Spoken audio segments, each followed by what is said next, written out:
Sorry po talaga na parang pinost ko na never again ko ron, hindi ko po sinasadya na i-generalize po kayo. Humihingi po ako ng tawad, alam ko pong pagkakamali ko po yun, sana po mapatawad niyo po ako.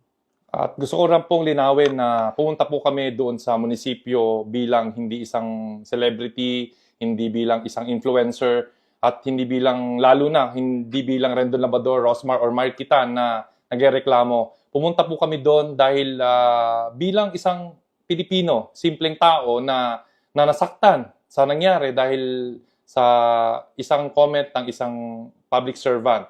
At kami po ay nagpapakababa sa inyong lahat na susubukan po namin na baguhin kung ano man po yung pagkakamali namin, kung sumobra man po kami. At tingin po namin na ito po ay magiging lesson sa amin as a team. At we will be better, babawi po kami. At hindi po ito magiging hadlang sa advocacy namin na makatulong